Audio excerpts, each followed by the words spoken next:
Assalamualaikum warahmatullahi wabarakatuh.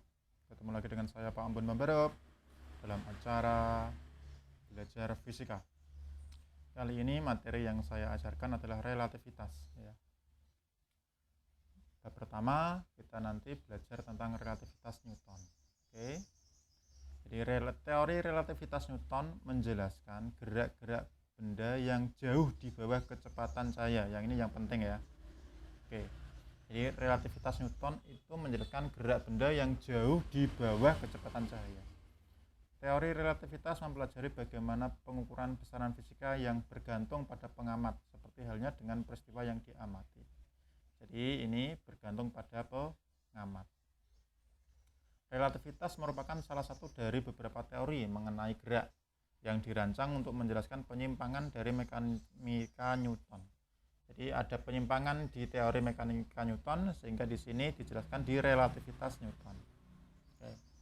Teori ini telah mengubah pandangan kita mengenai ruang, waktu, massa, energi, gerak, dan gravitasi. Ya, jadi ini membuat istilahnya dalam ilmu fisika itu seperti konsep baru ya. Jadi merubah pandangan kita tentang ruang, waktu yang sudah kita pelajari sebelumnya. Jadi teori relativitas Newton terdiri dari teori khusus dan teori umum. Yang keduanya bertumbuh pada dasar matematik yang kuat dan keduanya telah diuji dengan percobaan dan pengamatan. Newton mengatakan bahwa semua gerak itu relatif. Jadi semua gerak itu relatif. Benda akan dikatakan bergerak apabila kedudukan benda tersebut berubah terhadap kerangka acuannya. Kerangka acuan di mana hukum Newton berlaku disebut kerangka acuan inersia. Kerangka acuan itu patokannya. Dalam hukum Newton disebut sebagai kerangka acuan inersia. Jika kita memiliki dua kerangka acuan inersia yang bergerak dengan kecepatan konstan relatif terhadap yang lain, maka tidak dapat ditentukan bagian mana yang diam dan bagian mana yang bergerak atau keduanya bergerak. Galileo dan Newton mengemukakan tentang apa yang sekarang kita sebut sebagai prinsip relativitas Newton, yaitu hukum-hukum mekanika berlaku sama pada semua kerangka acuan inersia. Kita lanjut ke relativitas khusus. Pada tahun 1888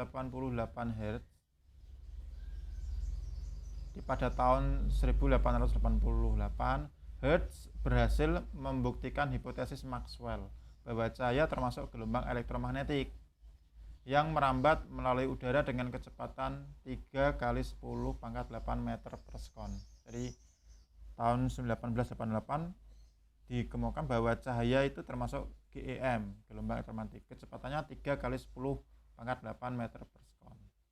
Sesuai dengan pendapat umum pada saat itu gelombang memerlukan medium untuk merambat.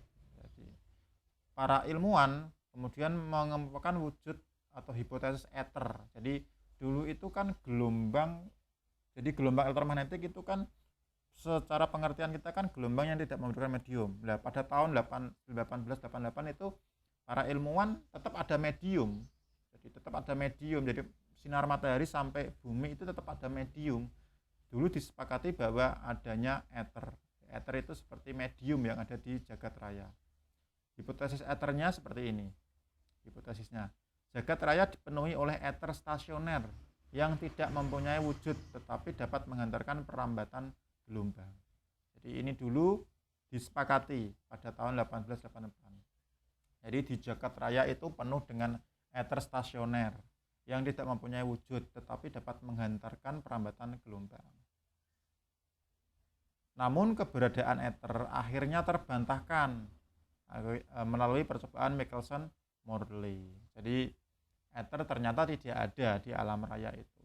Jadi melalui percobaan Michelson-Morley, di mana pada saat itu mereka ingin mengukur kelajuan bumi relatif terhadap ether.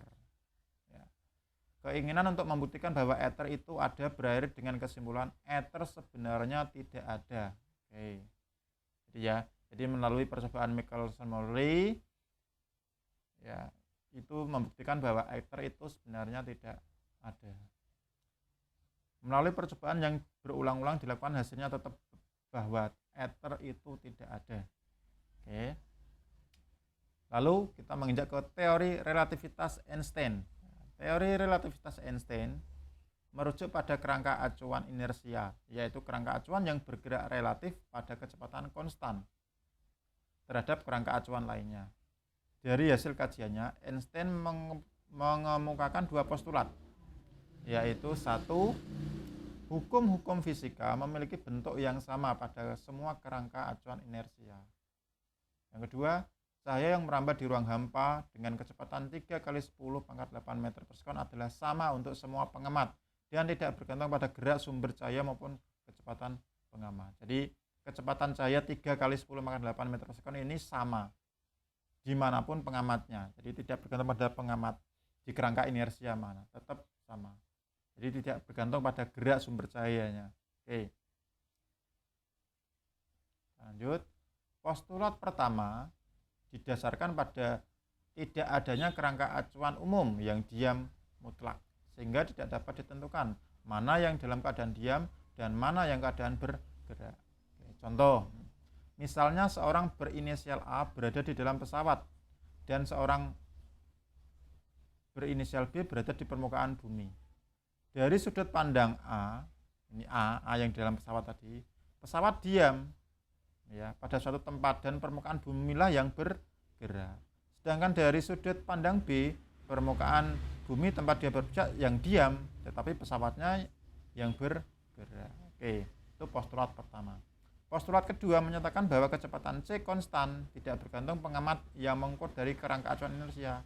Segala pengukuran harus dibandingkan dengan kecepatan cahaya dan tidak ada kecepatan yang lebih besar dari kecepatan cahaya. Oke. Kita menginjak ke transformasi Lorentz. Pada transformasi Galileo telah dikemukakan bahwa selang waktu pengamatan terhadap suatu peristiwa yang diamati oleh pengamat yang diam, ini ya, pengamatnya diam, dengan pengamat yang relatif bergerak pada peristiwa itu sama dengan T dikurangi T aksen. Aksen itu yang bergerak gitu ya. Hal inilah yang menurut Einstein tidak benar. Selang waktu pengamatan antara pengamat diam dengan pengamat yang bergerak relatif adalah tidak sama. T tidak sama dengan T aksen. Transformasi Lorentz pertama kali dikemukakan oleh Hendrik Lorentz, seorang fisikawan Belanda pada tahun 1895. Sebagai gambaran, kita perhatikan gambar seperti berikut. Ini Hasan. Hasan dia naik mobil, sedangkan Ali dia diam di tempat. Kemudian Hasan, dari sini ya, biar jelas ya. Karena waktu pengamat oleh pengamat Ali diam, Ali ini diam, maka pada kerangka acuan S diamnya dan pengamat yang bergerak acuan pada kerangka acuan S aksen. Jadi ini acuannya rumah S, yang ini acuannya mobil S aksen kerangka acuannya. Hubungan transformasi pada Galileo haruslah mengandung suatu tetapan pengali yang disebut tetapan transformasi. Nah, ini penting ya.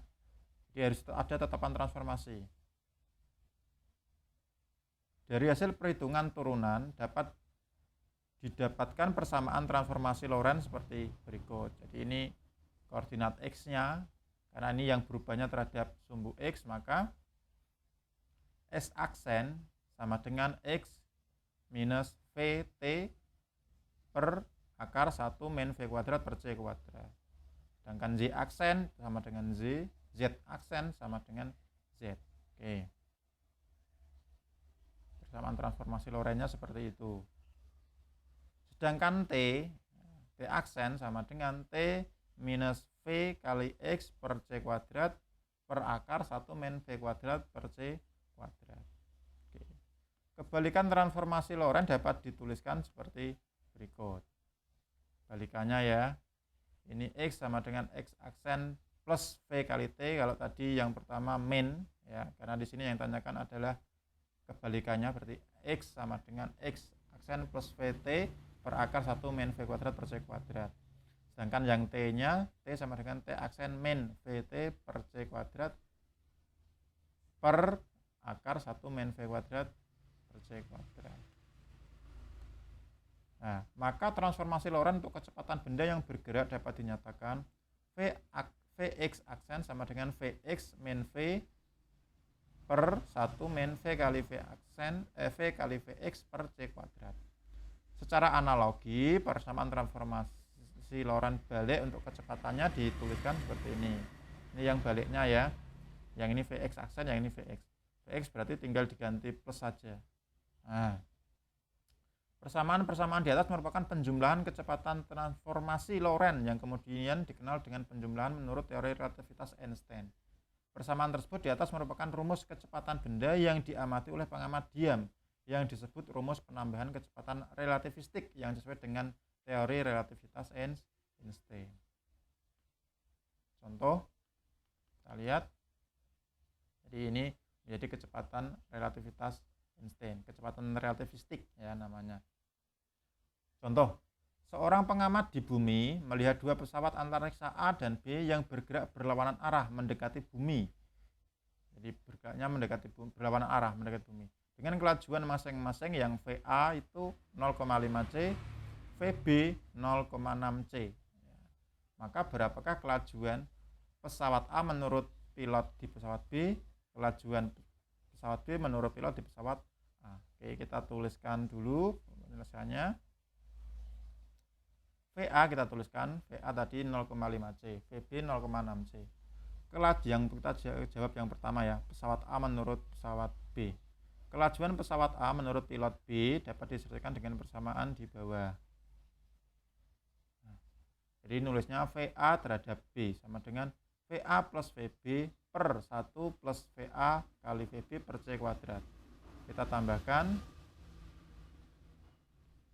seperti ini, 0,5 C plus 0,6 C per 1 plus ini ya, hasilnya 1,1 C. Ini kita coret 1,1 C per 1,3, hasilnya adalah 0,85 C. Jadi VA terhadap B sama dengan 0,85 C. Jadi ini kecepatan pesawat pilot A terhadap pilot B. Oke, sekarang dibalik. Berapa kelajuan pesawat B menurut pilot A? Persamaannya tinggal BA. Kalau tadi AB, sekarang BA.